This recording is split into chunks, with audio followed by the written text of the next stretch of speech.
let's just go around and have everybody introduce yourselves, name what you're doing for work right now, and a brief description of what you do with your work, and what type of people do you serve, do you work with? Okay, so Colleen, let's start with you, and then we'll kind of popcorn around.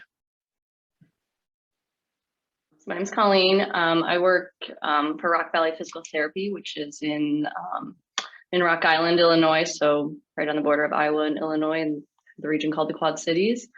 I work in a small outpatient clinic, so we see anything from post-op surgeries to people with balance difficulties, and really any orthopedic condition we'll treat. Let's see, what else did you want, Don? That's it? Good? Okay. Yeah, just basically kind of what, and, what you're doing. I guess I'm clinic manager as well here. So Rock Valley, we have about 45 clinics throughout the Iowa, Illinois. We just integrated with some in Nebraska. So kind of a mid-level physical therapy outpatient company. So mid-sized, yep. Susie, how about you? My name is Susie. I have a couple jobs still. My full-time position is in corporate wellness. So I work for a small company that gets contracted out to bigger companies. So right now I get to work with Medtronic, and I am doing corporate wellness. And in the past 2 years, that has significantly changed of what that looks like. It used to be group fitness every single day, and then random programming like step challenges, that type of thing. And now everything is virtual. So I get to teach on YouTube, which is really awkward. I love it. And doing a lot of virtual connections, and we've, at least Medtronic has grown globally. So like this morning I had a meeting with someone in Italy. Next week I have someone in Beijing. So time changes are weird, but we get to work with that now. So that's super fun. It was just weird signing off the call. She's like, ciao. And I was like, oh, okay, cool, bye. And then my other position, I am an assistant sports performance coach at McAllister College. That one is a little bit newer for me, but I get to work with 2 other gentlemen, and we write up all of the training for all of the teams over at McAllister. So that's pretty fun. It's new, so I'm still getting the hang of it, but it's fall season is already over. So we're on to winter seasons already. So it's super fun to work with the athletes and actually see humans. For me, it's been a couple years. Awesome. So Dustin, how about you? Yeah, any luck hearing me? You're good now. All right, I turned up the mic. Well, I'm Dustin. I work with Twin Cities Orthopedics. I'm just one of the staff physical therapists there, but primarily working in outpatient orthopedics, a lot of heavy sports medicine. I probably 70% post-op caseload, so a lot of knee, shoulder cases. I guess I don't know. Yeah, other than that, I mean, that's kind of primary caseload. But yeah, I'm at the Badness Heights Clinic, so. But there's a few TCOs around, but fairly large clinics, but not as many as maybe like what Colleen had. So. Cool, excellent. And Christina? Hi, so I am hired through TCO, but I work outreach only. So I'm actually the head athletic trainer at UW Wisconsin, River Falls here.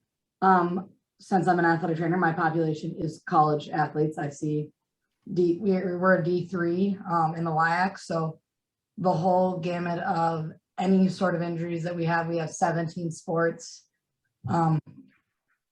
Thank God we don't have wrestling, even though we did get some skin conditions this year, but they're disgusting. Otherwise, it's mainly orthopedic stuff, a lot of rehab, a lot of that stuff.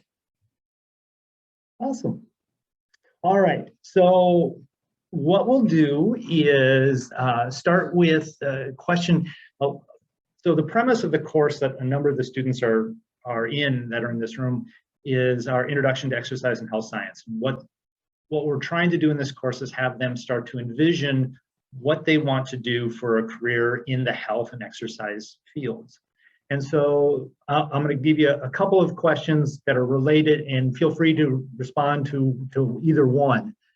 The first one is, how did you decide which career or career field you wanted to pursue, and when did you make the decision? And the second one is, do you have any advice for somebody starting in the exercise or health field and is still unsure of what they want to do in the future? Somebody want to start with that? I can take it. So, Clean, why don't you go? okay. So I actually went into college thinking I wanted to do like possible more biomedical engineering or something. I mean, I know I really liked science, and I really didn't know a whole lot about physical therapy until I went to my senior year of high school.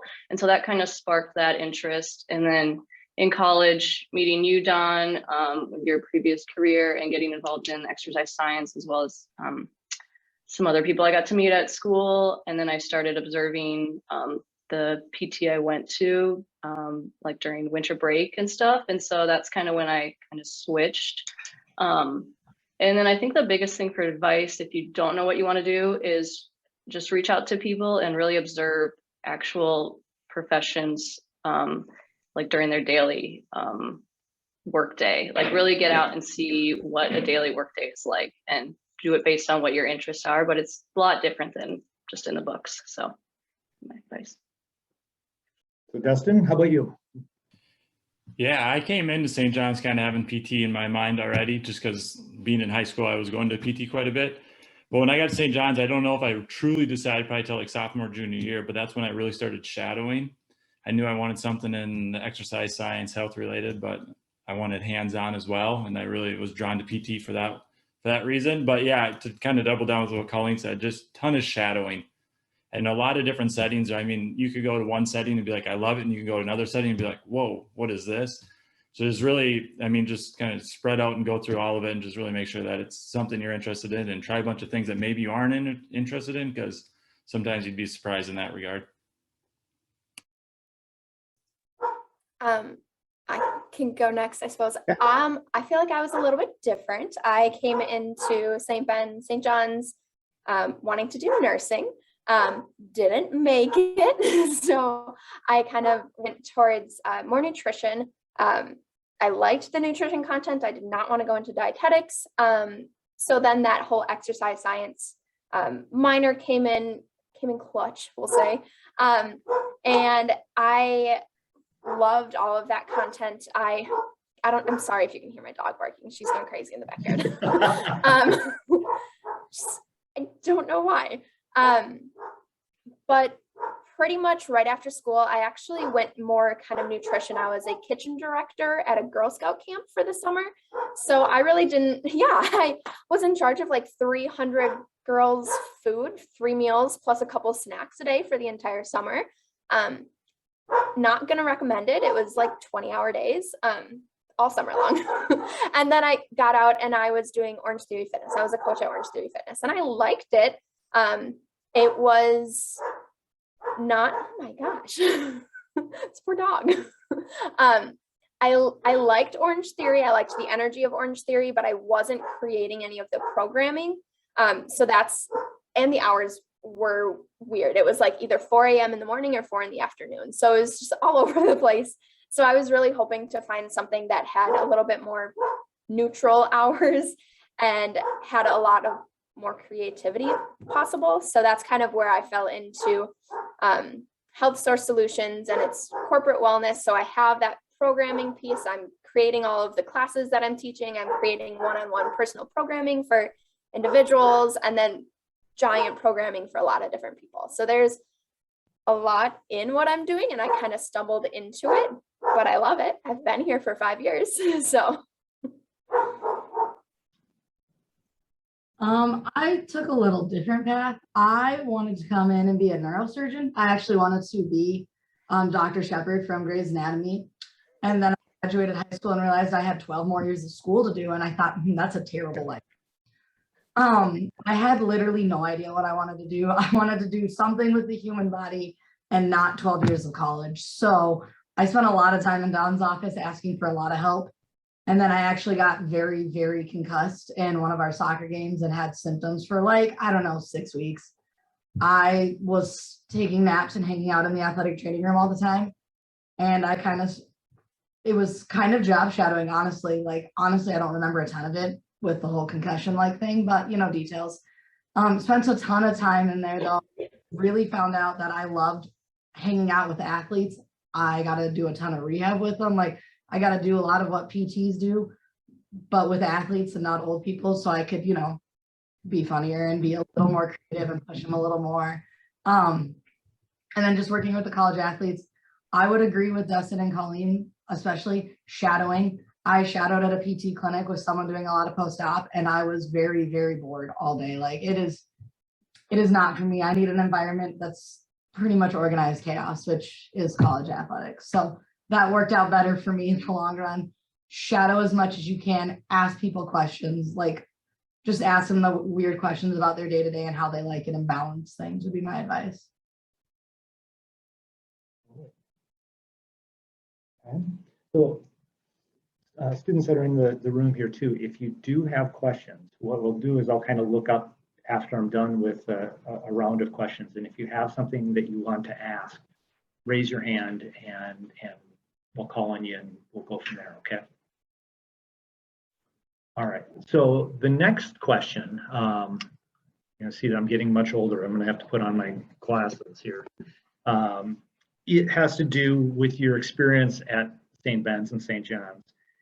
So again, I'm gonna pose kind of clustered questions and feel free to answer some or all of them. So which course or courses or experiences at St. Ben's, St. John's were most helpful in your career? And what course or experiences do you wish you would have done, or which course would you have taken? So in other words, what was really beneficial about your college education here? And then what did you feel like you missed out on? And related to that is, what thing have you done since graduating that really seems to have been most beneficial in terms of where you're going? Obviously, other than your graduate education, because you wouldn't have gotten there, at least for the three of you, wouldn't have gotten there had you not done that. So what experiences at St. Ben's, St. John's, and then what things since graduation? I can take this one. I had a nutrition major, and same thing. I absolutely did not want to do dietetics. I didn't want to talk to people all day about what to eat, because my breakfast today was flaming hot Cheetos. So I'm not like an example of prime health. But I really liked the nutrition classes and all the exercise science. My favorite class was actually nutrition biochem with Amy Olson, and then exercise phys with Mary. Those classes honestly taught me a ton. Those harder classes taught me how to think. Honestly, you can do all the book work and like memorize all the things, but until you learn how to like loop everything together and connect them, you're not going to do well in any sort of real world experience. So that was huge. I love those classes. The biggest thing for getting a job in college athletics, or if you want to be in any similar setting, is always who you know. So making connections, whether it was with soccer teams or other teammates, other college athletic trainers, other people on campus, like the more networking things. It sounds cheesy, they're awkward sometimes, but honestly, it's all about who you know when you're getting into this career field for anything. So I would highly recommend all of those things. I wish I probably should have taken a little more advantage of those.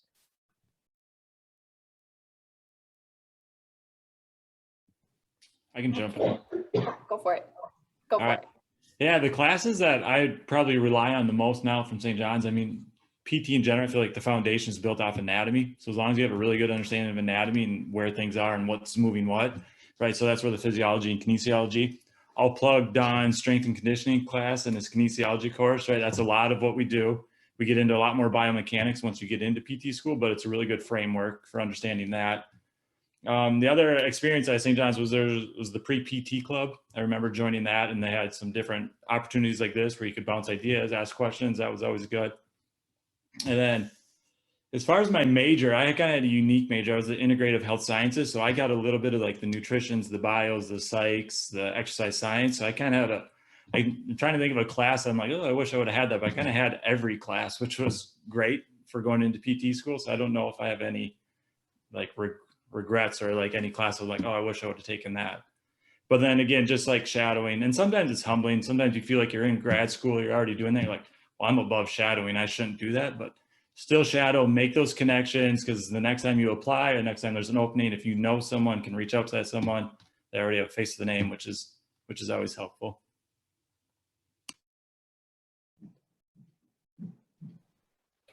I agree with. Go ahead, Susie. Oh, sorry. I agree with a lot of what was just said. Strength and conditioning, or essentials of strength and conditioning, that class I use all the time, all the time. I still have the textbooks and I use them all the time. Whether it's programming for individuals, I've been doing a lot of marathon programming for people right now that are planning on doing the Twin Cities next year. So that's kind of fun to look through that type of stuff. As far as kind of classes I feel like I missed out on, I don't know if there could have been enough like psychology-ish type classes. I work with individuals every single day, and a lot of it is like internal motivation, and like we call it motivational interviewing. And there is so many different ways to get somebody to do something. So a lot of what I do is like trying to pull motivation out of people to do something on their own, to change their life in a way that they want to. So I always wish there was more like psychology of some sort. I don't know. I mean, there's sports psychology, and a lot of the like courses that I've done post school all have that like coaching, yeah, that type of individual mental game. So it's always important how the brain works. So what everyone said, anatomy and physiology was, when I went into PT school, I felt way above other people. A lot of bigger universities have to take it like as a sophomore, and at St. Vincent St. John's, we usually take it as junior, senior. So I felt fully prepared. It was like basically a review. And then one of the things that I did get to experience was being part of research to the exercise science department, which was really unique, and getting to go to some of those conferences and seeing other research and the different ideas that people were coming up with at the time. That was, a good way to put some of that knowledge to having to critically think through things and using stats and kind of combining all those different fields. Like Susie kind of said, the psychology and maybe a communications course, like looking back, would it be the only thing? Because I feel like more of my job nowadays is how to relate to people. And once you have to have the baseline of science and know your anatomy and stuff, but a lot of it is does your patient trust you, and do they feel comfortable? And most people get better just based on that a lot than you actually always doing the right thing, because there's a lot of gray area in what we do. And then since graduating, I would say one thing I played soccer at St. Ben's, and I've continued to coach. So that's kind of kept me in a little bit of the like coaching and relating to people that way, but also I've got to go to some other conferences or conventions and just getting different ideas through different avenues. So just being involved in different things and just your profession can keep you creative and have an open mind to things. Awesome. So questions at this point from students in the room?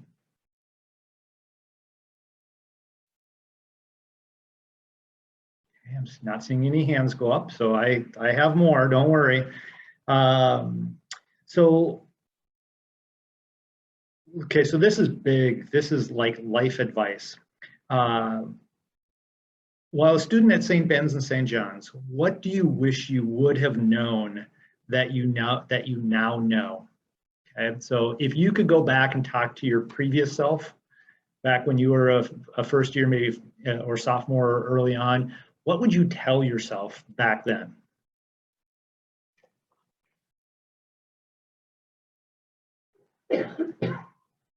Didn't know I was going to get like all philosophical on you, did you?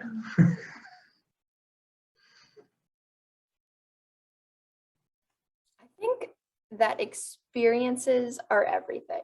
I sometimes feel like I didn't do quite enough in college. Like I didn't go abroad or anything like that. And if you have the chance to, if you can make it work, I would do it. If you have internships that maybe your major doesn't require you to take an internship, but the opportunity is there, take it. So I'm half switching, not like my entire career, but I'm taking more of a step away from that corporate wellness and trying to get into more of that athletic training, more strength and conditioning than anything. And a lot of that is experience. And to this point, like I hadn't really worked with athletes. It's been more general population.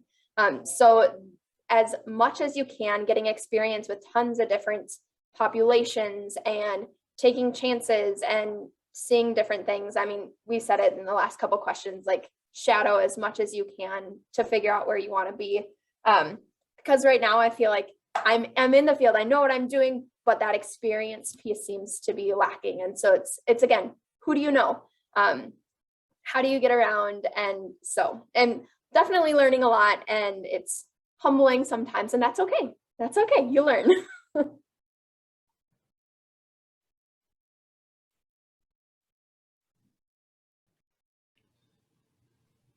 Dustin, go ahead. Yeah, I was just gonna say something very similar. I mean, just try things, do things, even though maybe doesn't feel anything related to what you're studying or what you want to go into. But kind of going back to what Colleen said, the more well-rounded you are and the more you can relate to your patients or just be able to have a conversation about something you did or something they do and just be able to connect dots between patients, honestly, like that's the biggest thing as far as being a good provider. So I think some of the stuff, even though you're like, oh, that has nothing to do with PT or athletic training, just do it anyways, because you'll be able to rely on that. And then the other thing is the St. John's, St. Ben's network is a real thing. I remember being there and everyone's like, oh yeah, like great alumni, great this. But once you actually get out there, rely on that, really lean into it because it's actually a real thing. And I made a lot of connections, got my foot in a lot of doors doing that. So just take advantage of that as well, even with just shadowing opportunities, everything like that.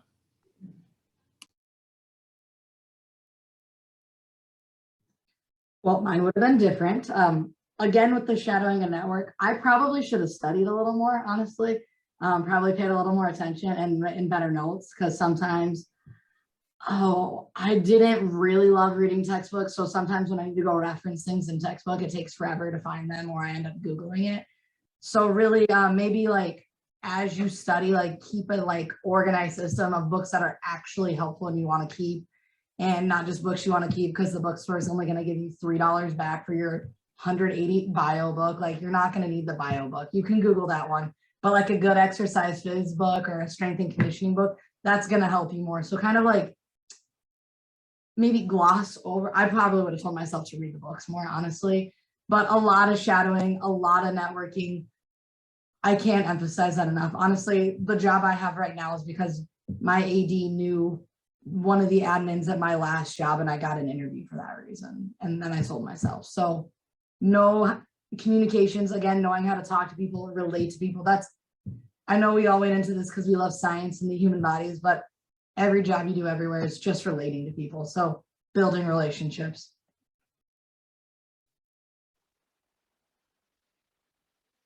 Different routes. So I think when we're in school and looking at professions, especially healthcare, we're told constantly, oh, you get to help people. It's so rewarding. And it is, but there's also a very business side to it. And the healthcare system these days is changing rapidly. And you get into a lot of different ethical situations too, a little bit. Also, in terms of where you go healthcare wise, looking at school and tuition, I think I wish like just looking at, okay, what coming out pay wise, salary wise will I get based on loans? I think I was very fortunate to get in-state tuition at University of Iowa, but a lot of my fellow colleagues came out with significant loans. And as a PT, we don't maybe make as much as some other healthcare fields. So looking at that and being more cognizant of that, and when deciding a profession, I think I wish I would have known more. So That's awesome. All right, again, so questions from the room. Yeah.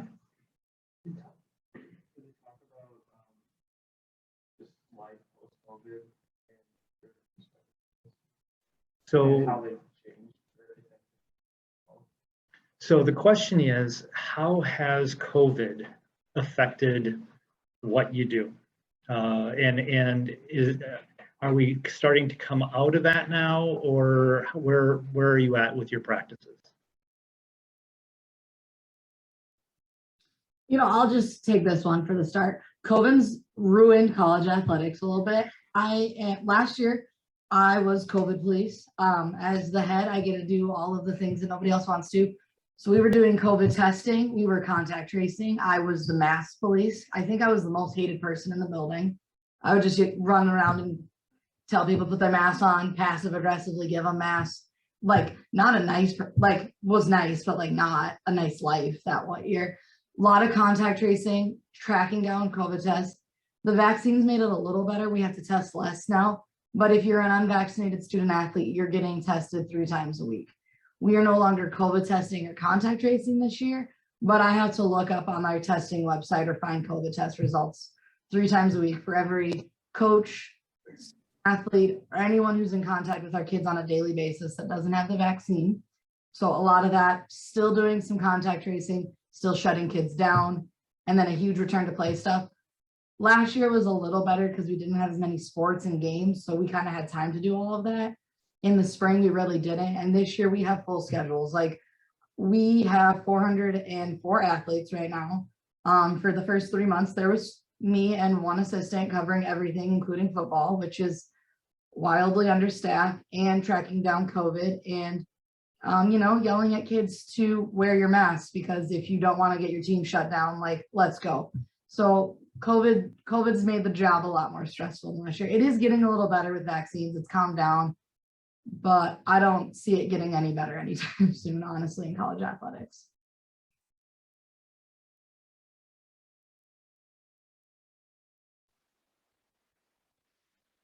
Last spring, we when things were really bad, so spring of 2020, our caseloads probably dropped to about 50%. We were at first telling high-risk individuals, you know, it's probably best we don't see you right now for your safety, and then we started doing some telehealth options. And some people like that, but it probably didn't take off as much as probably thought.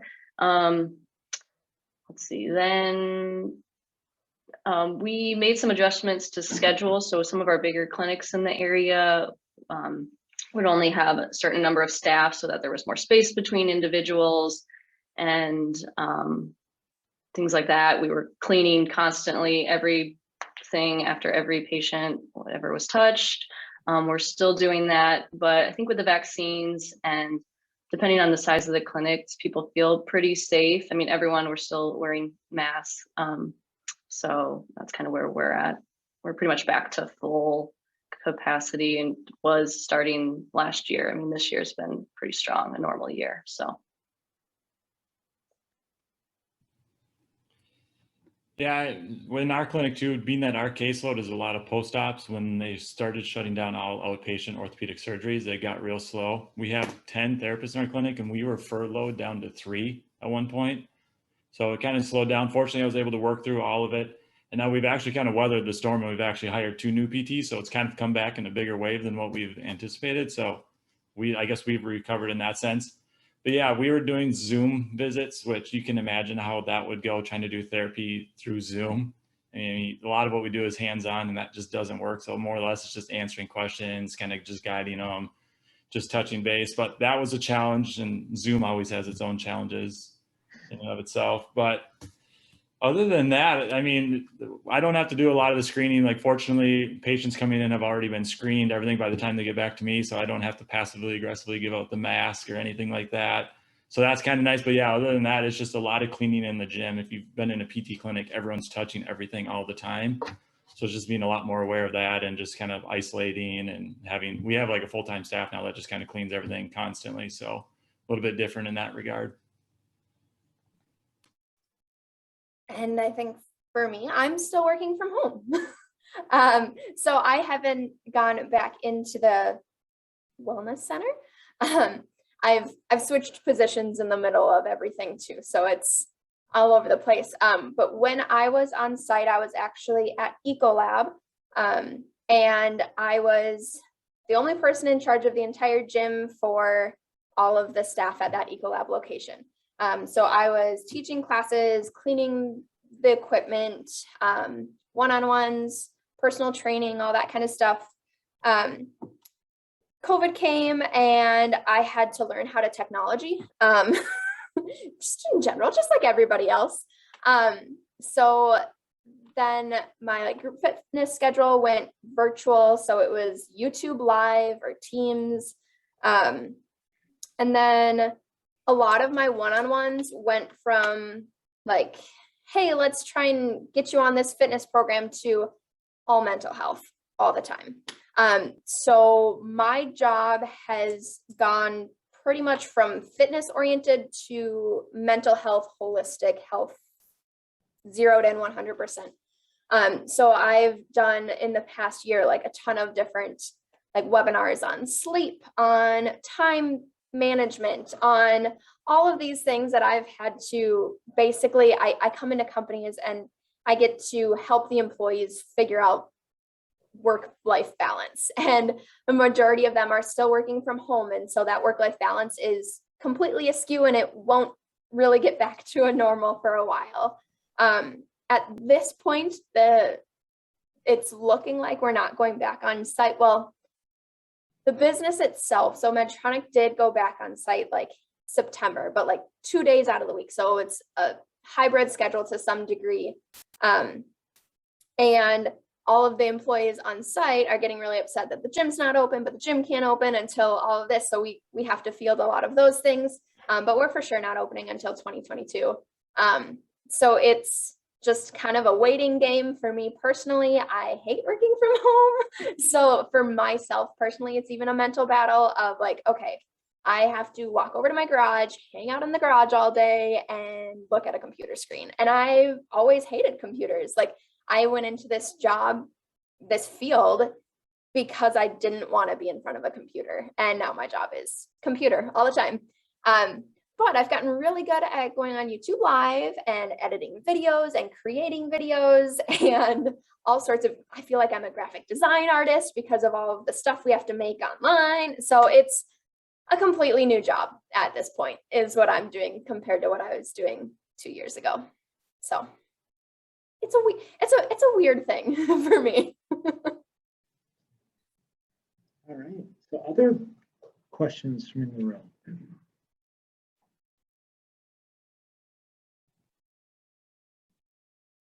Okay, so seeing none, let's continue on our list of questions here. So this is a question I tell students whenever they go in and shadow or talk to somebody in like a career field that they're interested in. What's the best part of your job? And what's the part of your job that if you could wave your magic wand and change, what would that be? And since we just talked about COVID, the thing you can change can't have to do with COVID. How about that? So something other than that.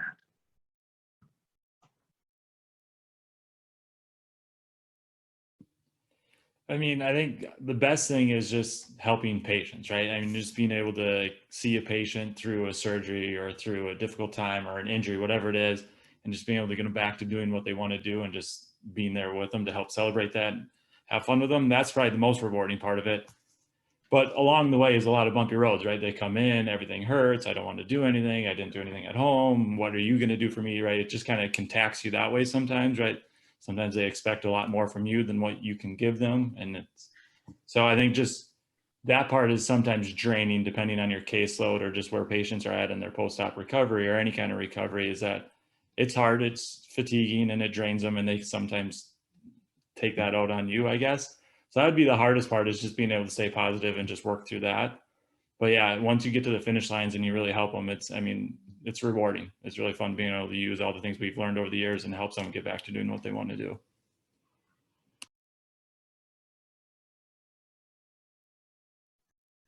I would have to say the one thing I would change for sure would be coaches ending practices on time. Men's basketball is notorious. If you're gonna end practice at 8, just end at 8 so I can go home and eat dinner and don't have to plan and bring dinner. Like that would be it. It was a close tie with documenting because I hate typing up notes. Spell check is my best friend. I can't spell, but it's close between those. The best part is kind of the same thing as Dustin, either getting kids back and like seeing them come back and perform, but more so than that, even we see these kids all year. Like I took out like 4 splinters yesterday. Like that is definitely not what I went to school for, is to remove splinters, but gotten real good at it, like stuff like that. So you build really cool relationships with these kids. Honestly, coming back, like kids coming back and saying hi to you is super rewarding. It's super great to get a kid back from an ACL playing football. That's always going to be cool. Love teaching kids how to run and jump again. But it's honestly the relationships we build that's just next level. Like changing kids' lives is really cool.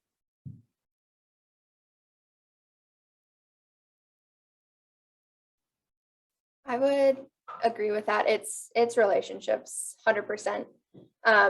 Best part, kind of working with, I guess I have one person I've been working with, and she recently went through and had like a gastro surgery. So she went through the whole thing. I've been working with her for 2-3 years now. And like went through the whole, like she saw a dietitian, she gained 50 pounds. She was super upset about it. And like all of that stuff where you're like, oh, well, like I went to this person that like I was supposed to go to and it didn't help. And so just like that whole mental game, being with her through that, and then finally having the surgery at the end of the summer. And like, she texts me all the time, like, look at this, I can fit in this shirt. And I just love being people's cheerleader. Like I like, yeah, like whatever. But if I can support you, if I can encourage you to be proud of yourself for a small win, like that's where it's totally worth it for me. Like if I wasn't able to have one-on-ones with people throughout this entire 2 years, like there's no way I would have stayed in this job. I do not like, the virtual piece. But beyond that, I think a lot of, or the thing that I would change, at least in what I do, corporate wellness, would be not being underneath facilities and actually being under HR. I've been underneath both. With Ecolab, I was underneath facilities and they didn't give a rat's ass what I did. Excuse me. They were like, whatever, do what you want. And at Medtronic, I'm underneath HR, and they like integrate what we do into every piece of other benefits. And it puts a little bit more like, oh, like I'm kind of important to this company. So it's kind of that piece of making sure that the right people are supporting you and you're getting supported by the people that care about what you're doing.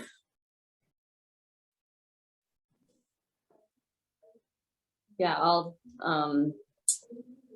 ditto the same thing everyone else. It's relationships. I think also in physical therapy, the way that surgeons and doctors are getting reimbursed right now, it's not for time spent with patients. So we are actually one of the few healthcare providers that get to spend 30 to 40 minutes with a patient, and just getting to provide that education and seeing the light bulb go off and like, oh, that's why my knee hurts so bad and I can't do that. Or like, it's amazing what they aren't told, or what their expectations for what they think coming out of surgery or any injury. What is normal tissue healing time? Like a lot of MDs don't tell them that for some reason sometimes. So just like we're the first to get to tell them that, and then getting them to see them through the process. And you just get to meet so many unique and cool individuals, and just get to talk about random stuff when you're working with them. So it can be fun. The worst part is probably a little bit of how much like insurance and just reimbursement dictates treatment to an extent, and who you can see and who you can't. And just unfortunately how you learn how difficult it is for patients to navigate the healthcare field, especially patients in chronic pain or with a lot of unique or challenging diagnoses that they don't always know who the best is to help. And a lot of doctors don't always know the best avenues. Unfortunately, I think sometimes as physical therapists, we don't always do a great job of reaching out and really, people don't understand fully what we can treat. So a lot of, we just need to get better at that, and hopefully overall the healthcare system can improve in ways. So. So again, pause, and anybody in the room have a question?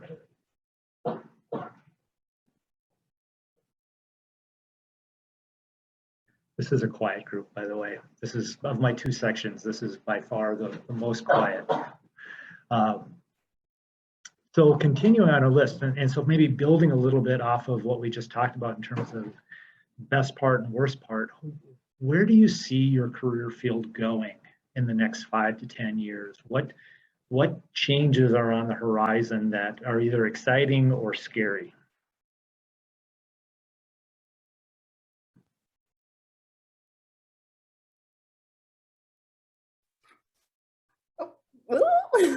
Sorry. I think for me, it's the mental health piece. There's a fine line between me being a listening ear and then me being a therapist at this point. I am not a therapist. I don't have the same tools. I have taken basic psychology and like life stages psychology, so I've got that under my belt, but I'm not a therapist. And so seeing where corporate wellness is going as far as more holistic and that piece, there's definitely going to be a need for some sort of psychologist at some point. And ideally it's going to be affordable. There's a piece of, okay, what kind of training do we need to get as one-on-one providers? Do we need to get like that mental health first aid? There's a whole mental health first aid training now. Instead of just CPR first aid, it's like a mental health. How do you see signs of suicide, of depression, of all of that kind of stuff? And equipping the people that are working one-on-one to see those signs so that we can support them in the right way is really, really huge. Especially, I mean, I've been able to see into people's lives the last 2 years differently than I ever was before. Like, you bring yourself differently to work at a location than you do working from home. So I've been able to see into their struggles, seeing into their life a little bit more. And I'm going to be honest, people are messy. And so how do we, A, get them the help and support that they need, and B, how do we get the providers the help and support to help those people in the way that they need? So definitely mental health on a lot of different realms is in the forefront of everything corporate wellness right now.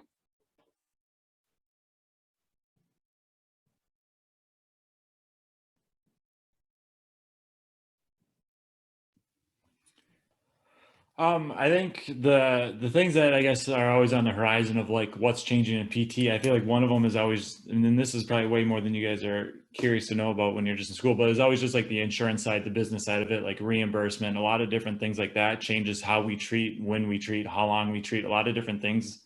Like Colleen was saying earlier, as much as healthcare is all about helping people, there's the business side of it as well. And so like the admins and everything, I mean, it's kind of this combination of doing what we need to for patients, but always juggling the constant changes in insurance plans and things like that. The other one is with direct access. That's been a while with like PTs, right? I mean, years ago, right, you had to see a doctor, then they would refer you to therapy, and then you go to therapy.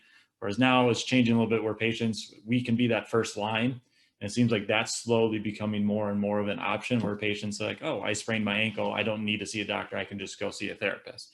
So we're seeing a lot more direct access, which is great for us, but it also means on our end, we also have to be able to be prepared to be that first line of like screening everything out, making sure we know when to refer to a doctor. Like there's maybe more than just a sprained ankle going on, things like that. So I think that's kind of a cool, we're just becoming, I guess, more used as that frontline provider than what we historically had been in the past.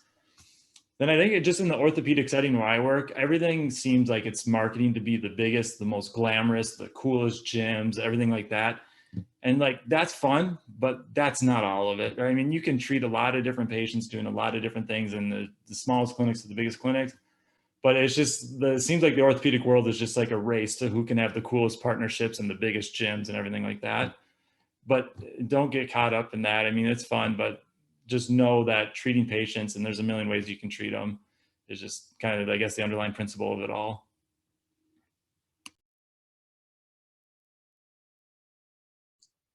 Yeah, I'll just kind of piggyback off Dustin. So like this year, physical therapists are facing like a 2% pay cut for any Medicare patient we see. So like, and then there was like another cut a few years ago. So there's just like, we're already one of the lower reimbursement. It's just kind of crazy when you actually get into the numbers of what you get paid for and what insurances pays you back as a business for what you see. But anyway, where's it going to go? There has been I would say an increase in like cash pay physical therapy clinics, so where they don't take any insurance, but that's probably in more settings like the Twin Cities where there's clientele that can afford that. So that is becoming, I would say, more of an option in the field. But yeah, the direct access continues to be a big thing, and I would say that's probably the biggest things I see growing forward. But I'm gonna apologize right now. This is gonna be a long answer. I teach a class too, and I do an intro class like this. So the athletic training field is greatly changing right now. First off, we've just switched. This is the last year that anyone can graduate with an undergrad degree and be an athletic trainer. So we're moving away from GAs, we're moving away from internships, where you can go and like get your undergrad degree and go get that experience and get paid $10,000 a year and get paid garbage. So we're getting away from that. So that's pushing us to be more accepted and more recognized as a healthcare field. And we're going to get better pay because of that, which is huge because we don't get paid well. Next, almost every single state has licensure and registration minus California. We're working on it. The PTs and the strength and conditioning coaches, they are really putting up fronts because they're afraid they're going to lose clientele. So, and we just want qualified people at sidelines of high school games is what they're trying out there. So that's a huge battle. There is a large push in a lot of states to be getting reimbursed from insurance companies, so we can be hired more in PT clinics to help with that first round. Like, I am the first contact for a lot of these kids. I get asked wildly inappropriate questions for what I should know. I am a part-time counselor, I swear. I rule out so many gross GI things. Like, so many kids show me weird skin rashes. I hate them all. Send those straight to student health. Get a lot of that. So we're doing a lot of that at the college and high school settings, referring to people. As we're switching to our masters, we're going to hopefully get more recognition and respect from other places that we haven't in the past. The other thing, COVID has been such a curse to athletic training that there has been such a hiatus of people switching out of the field right now. There is, honestly, you pick a school right now and they probably have an opening for an athletic trainer. I know TCO has I had to hire 2 new staff members this year alone because they wanted to switch to clinic settings. They got sick of all the COVID stuff. University of Wisconsin lacrosse, they have been short 2 or 3 athletic trainers all year. St. Scholastic has been short. St. Ben's, I think, was short for one. Like, it's across the board. People are looking for athletic trainers. If you go onto a job search site and look, I bet you find 50 jobs within a 100-mile radius of pick a location in the US. So there's a shortage of athletic trainers right now. So we're all getting hefty pay bumps to not leave. So as we're opening into more career fields, I have friends who work at Google. I have friends who work at Amazon, who work in those corporate settings, who do like PT there, wellness, kind of corporate wellness stuff there. We're in the military settings now. We are in college settings, professional, high school clinics. As people are learning more that they can utilize athletic trainers, there's more job openings. And there's not enough of us. So I'm hoping, fingers crossed, we get to see a large pay bump in this and we can go from there. And then maybe as we get our masters, I don't have to do 50 hours of continuing education every 2 years because we have the most out of everyone. I put it off. They're due in December and I'm at 12. So personal problems, but big changes, hopefully for athletic training, but we'll see. Again, sorry, that was long. Awesome. All right, so we have 5 minutes left. Any questions from students in the room here? Yeah.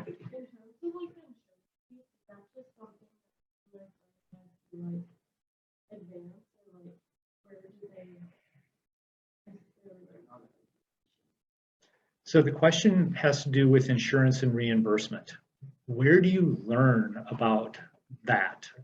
Is that part of your your schooling, or is this something you pick up, or is this what is this?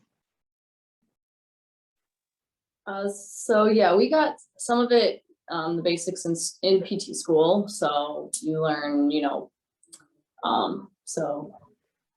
so PTs, you actually, it's kind of unique. So when you go to the doctors, you usually billed like just for one visit. So like just a visit code. And if you do any testing, they would do that. But like PTs, there's kind of more or less 4 codes. They're called CPT codes we use to bill, and it's based on time. So we have to spend like at least 8 minutes doing, they're called like therapeutic exercise is one of them, and there's some other different. So basically what we do with the patient, we bill one of those 4 codes, and based on insurance, you can bill usually, and the time you spend 3 to 4, maybe more. So you have to, like, as you're doing your treatment, you have to think through that. But that's really, like, you learn that pretty much in PT school. Then I would say more of mine, where I've gotten to learn more about reimbursement and like the admin stuff, like where like your overhead compared to what you're reimbursed per patient, or the differences between insurances and how you have to negotiate different contracts, and how much pull you have based on the size of your clinic with that. That has been through some leadership opportunities I've had through my clinic, and then being promoted to manager as well. So, and just asking questions, and like luckily being here close to some of the executives, like that's one of the unique opportunities being in a more of a mid-sized clinic to smaller, is that I've gotten to meet with those, and the leaders are open to those and very transparent. So I've been very fortunate with that opportunity. And kind of off that, I mean, like Colleen said, you learn how to bill in school, but as far as like the reimbursement insurance side of things, you just get thrown into it. You just kind of, once you get there, you'll have an insurance team at the clinics or staff where you're at. And I mean, I don't know what Blue Cross versus Health. You just bill what you do. And yeah, I mean, it's just reimbursed on a certain level, and you kind of just learn on the fly. But that's small. Don't worry about that stuff right now. Once you get into work, everything like that, it'll just all work itself out. But yeah, it's always changing too. So as soon as you think you know it, you don't know it anymore, is kind of the deal. I tell you what, I'm sorry, Christina. We're getting to the end here. We have 2 minutes left. So I think we need to wrap up so that we can be done in this room, because we have another panel discussion in 15 minutes in this room. So thank you very much for your time. This was awesome. And you know what? I tell you what, the best part of my job is seeing what all of you have accomplished in your lives. That is so rewarding to me. That is the best part of my job. So thank you very, very much. All right. All right. Thank you, everyone in here. Great job. Thanks, Don. Thanks, Don. Thanks, Don. Bye. Thanks, bye.